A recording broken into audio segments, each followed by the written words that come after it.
자, 여러분, 일본 이자카야에서 이 병 본 적 있지 않으신가요? 맥주처럼 생겨가지고 궁금은 한데 결국 뭔지 몰라서 안 시켜본 기억 있지 않으신가요? 그런데 말이죠, 지금이야 일본에서 맥주가 대중적인 술이지만 과거에는 누구나 쉽게 마실 수 있는 술이 아니었다는 사실 알고 계셨나요? 바로 그런 이유로 탄생한 이 술, 호삐입니다.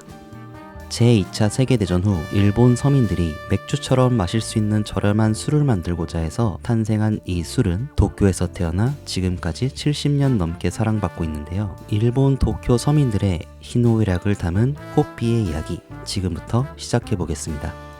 1945년 일본은 2차 세계대전에서 패망한 후 극심한 경제난을 겪게 됩니다. 전쟁이 끝난 뒤의 맥주는 고급 술이었고 지금처럼 편의점에서 쉽게 살 수 있는 술이 아니었습니다. 때문에 서민들은 맥주 한 잔 마시기도 어려운 상황이었죠. 하지만 맥주를 마시고 싶다는 사람들의 갈망은 여전히 사라지지 않았습니다. 그 욕망 속에서 등장한 것이 바로 호삐. 1948년 당시 코쿠카 음료 주식회사에서 맥주처럼 맛은 내지만 가격은 저렴한 음료를 개발하게 됩니다. 맥주의 홉을 뜻하는 호프, 그리고 맥주를 뜻하는 비르, 이 두 단어를 합쳐 처음엔 호삐 라는 이름을 붙였고 점차 발음이 바뀌게 되면서 호삐라는 이름으로 바뀌게 되었습니다. 지금은 호삐 이퀄 해피 라는 뜻을 담아 호삐 해피 라는 슬로건으로도 홍보되고 있습니다. 자, 지금은 귀여운 이름과 슬로건까지 가진 호삐이지만 사실 처음 났을 때 고민도 있었습니다.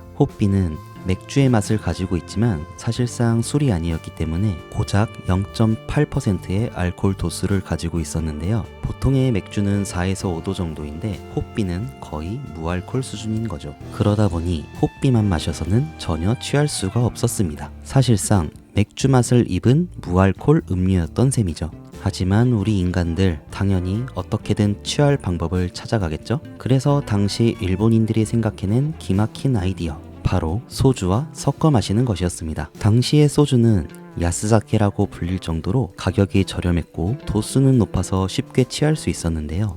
이런 소주와 호삐를 섞는 방식이 입소문을 타면서 도쿄 서민들에겐 가성비 최고의 조합으로 자리 잡게 됩니다. 결국 호삐는 단순 맥주 대용이 아닌 소주와 함께 마시는 새로운 술 문화로 진화하게 된 거죠. 자, 그럼 이 가성비의 호삐 도대체 어떻게 마시는 것일까요? 딱 두 가지 단어만 알면 완벽합니다. 바로 소토 그리고 나카. 여기서 소토는 일본어로 바깥을 뜻하고 호삐 그 자체, 즉 전체적인 맛을 책임지는 단어입니다. 그리고 나카는 안쪽이라는 뜻으로 소주를 의미합니다. 알코올 도수를 책임지는 녀석이죠. 즉 호삐 그 자체인 소토와 소주인 나카를 따로 주문하는 시스템입니다. 가장 처음 주문할 때는 같이 가져다 주는데요. 호삐를 마시다가 맥주 맛이 부족하다면 소토 노 오카와리 오네가이시마스, 알코올이 부족하다면 나카 노 오카와리 오네가이시마스, 이런 방식으로 주문을 하면 됩니다. 그럼 왜 이렇게 따로 주문하게 되었을까요? 그 이유는 바로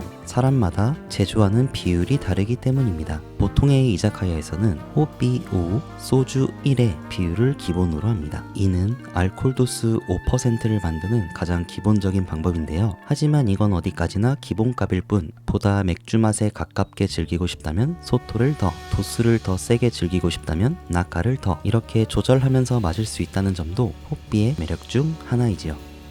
이 호삐, 최근에 젊은 세대에서도 그 인기를 얻고 있는데요. 그 이유는 바로 레트로 감성, 쇼와 시대의 감성을 그대로 담은 이자카야들이 도쿄 곳곳에 남아있고, 특히 아사쿠사의 호삐도오리는 그런 분위기를 고스란히 느낄 수 있는 성지 같은 곳이죠. 이 골목에 들어서면 옛 간판, 메뉴판, 조명이 그대로 남아있고 사람들은 작은 가게 앞에 앉아 호삐를 한 잔씩 기울이며 하루를 마무리하곤 합니다. 또한 낮술도 즐기는 풍경도 이 골목의 명물 중에 하나죠. 물론 호삐에 대한 이미지가 다 좋은 건 아닙니다. 일본 현지 친구에게 물어보면 축제나 노점에서 마시는 아저씨의 술, 맥주처럼 생겼지만 생각보다 맛없어서 실망했다, 이런 반응도 종종 들려옵니다. 그만큼 호삐는 일상적인 술이라기보다는 특정한 분위기에서 마시는 술, 그리고 그 시절의 추억이 담긴 술로 인식되곤 하죠. 요즘은 바로 그 분위기와 감성으로 다시 호삐가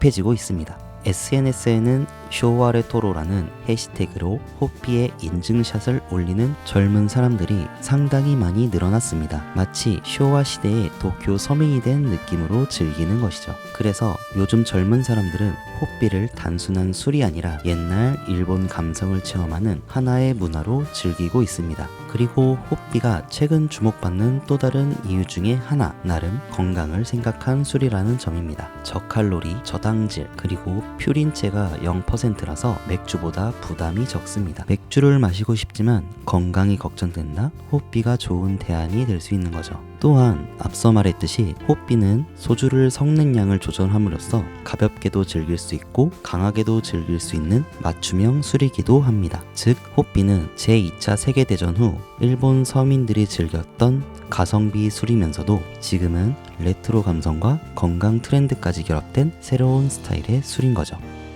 호삐는 그냥 맥주 대용이 아닙니다. 70년 넘게 도쿄 서민들의 삶과 함께하며 맥주가 마시기 부담스러웠던 시절 사람들은 호삐의 마음을 담았고 이제는 젊은 세대까지 그 매력에 빠지고 있습니다. 다음번 일본 이자카야에 가신다면 호삐 한 잔 정도 도전해 보시는 건 어떨까요? 그 한 잔에 담긴 이야기를 알고 마시면 더 맛있을 겁니다. 그럼 다음 일본 술 이야기에서 만나겠습니다. 깜빠이.